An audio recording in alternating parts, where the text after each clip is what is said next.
시간이 얼마 지나지 않아서 도어가 휘거나 필름이 누렇게 변하는 황변 현상이 일어나기도 합니다. 인테리어를 위해서 굉장히 많은 돈을 썼는데 굉장히 짜증나는 포인트죠. 그래서 인테리어에 돈 썼다 이런 느낌을 딱 받고 싶다면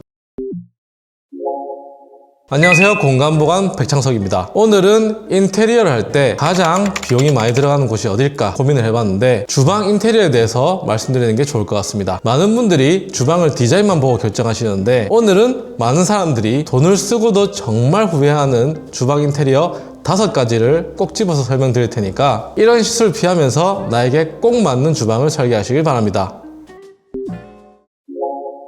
첫 번째, 인테리어 할 때 주방 동선을 치밀하게 고려하지 않으면 정말 후회합니다. 주방은 하루에도 10번씩 넘게 왔다 갔다 하는 중요한 공간이에요. 편리한 주방의 동선에 대한 공간 보감의 노하우가 있는데요. 이걸 바로 알려드리겠습니다. 먼저 트라이앵글 구조가 정말 중요합니다. 냉장고, 인덕션, 싱크대가 이루는 총 삼각형 모양의 총 거리의 합이 2m 이하로 들어와야 합니다. 주방 평면도를 보시면 인덕션, 냉장고, 싱크볼이 삼각형 안에 들어와 있는 걸 볼 수 있습니다. 그 3면 길이의 합이 2m 안에 들어와야 하고 그 동선 안에는 방해 요소가 없어야 합니다. 우리가 요리를 할 때 냉장고 사용 빈도와 최소 4회에서 5회 정도는 하게 되고 따라서 냉장고에서 재료를 꺼내서 뒤로 돌아 싱크대 옆 작업 공간에서 재료를 씻거나 손질하고 바로 인덕션에서 조리를 하는 것이 이 동선의 핵심입니다. 그리고 예산 절감을 위해서 기존에 있던 불리한 주방 동선을 그대로 유지하시는 경우가 많은데 이때는 정말 후회합니다. 아파트 인테리어 할 때 보면 주방은 거의 기역자 아니면 디귿자 모양으로 되어 있는데요. 이 구조가 동선이 굉장히 길고 트라이앵글 구조에서도 맞지 않습니다. 일부는 죽는 공간도 생기고 하부장, 저장 공간에도 굉장히 불리한데요. 그래서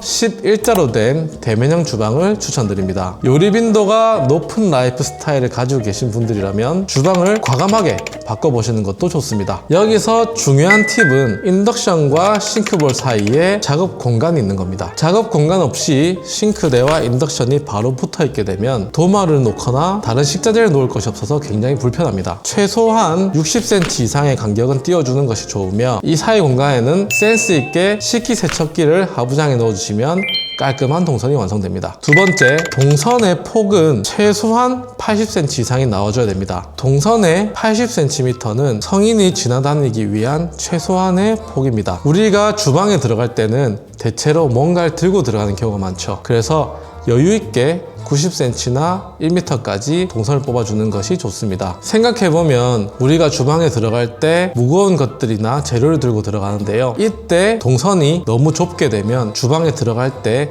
굉장한 스트레스를 받게 됩니다. 가능한 80cm 이상 넓게 뽑아주시는 것이 좋습니다. 세 번째, 대면형 아일랜드 고집하면 정말 후회합니다. 대면형 아일랜드는 요즘에 인테리어를 생각하는 모든 사람들의 로망이죠. 하지만 생각해야 될 것들, 고려돼야 될 것들이 굉장히 많습니다. 싱크볼, 인덕션, 식기세척기는 물론이고 서랍 같은 것들도 많이 들어가기 때문에 이 모든 것들을 다 고려해서 치밀하게 설계를 해야 됩니다. 그래서 굉장히 어려운 디자인 작업인데요. 저희가 상담을 진행하다 보면 이 평형대나 이 주방 폭에서는 대면형 아일랜드를 구현할 수 없다는 얘기를 듣고 오신 분이 굉장히 많으세요. 특히 30평형대에서 대면형 주방을 만들 때는 훨씬 제약사항이 많은데요. 자칫 잘못하면 수납이나 각 가전제품들을 올려놓을 위치가 부족할 수도 있습니다. 그러면 예쁘게 만든 아일랜드 주방 상판이 굉장히 지저분해지고 실제로 사용할 때도 예쁜 주방이 아닌 지저분한 주방에서 사용하게 됩니다. 그중 한 예로 저희가 시공한 현장에서는 보조 주방을 만들어서 더 추가적인 수납과 작업대를 확보했습니다.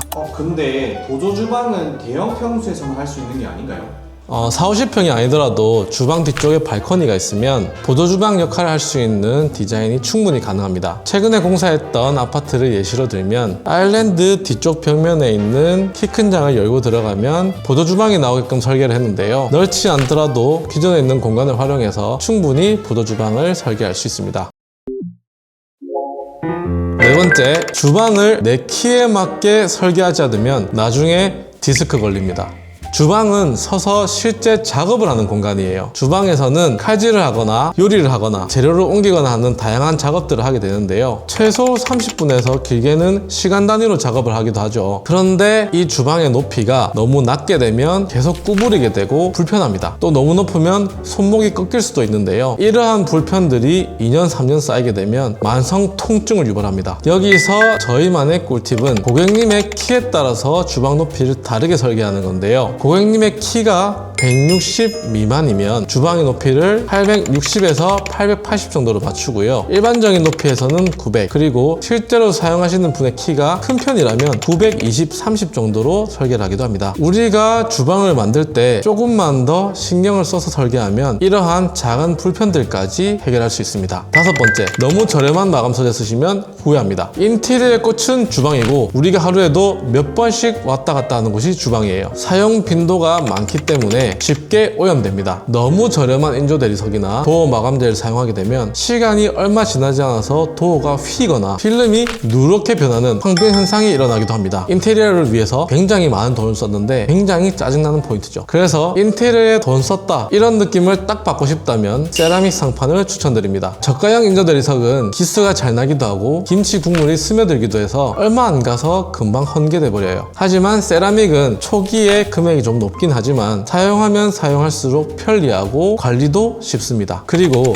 집 전체 분위기가 바뀔 정도로 굉장히 고급스러워요. 상하부 도어 마감재는 최소한 페트 재질을 사용하시는 게 좋습니다. 그래서 요즘에는 다양한 색감과 재질감을 내는 도어 마감재가 나오고 있어서 선택권도 넓고 훨씬 예쁜 주방을 만들 수 있습니다. 주방은 우리가 하루에도 10번 넘게 왔다 갔다 하는 굉장히 중요한 공간입니다. 실용적인 설계와 내 라이프 스타일에 꼭 맞는 디자인이 중요합니다. 고객님께 항상 말씀드리지만 예쁜 주방과 별개로 사용도 편리해야 합니다. 제가 앞에 설명드린 5가지 항목만 제대로 기억하시면 절대 후회하지 않는 주방 인테리어를 할 수 있습니다. 다음에도 재밌는 인테리어, 유용한 인테리어 정보로 찾아오겠습니다. 그럼 이상으로 공간보감 백창석이었습니다. 감사합니다.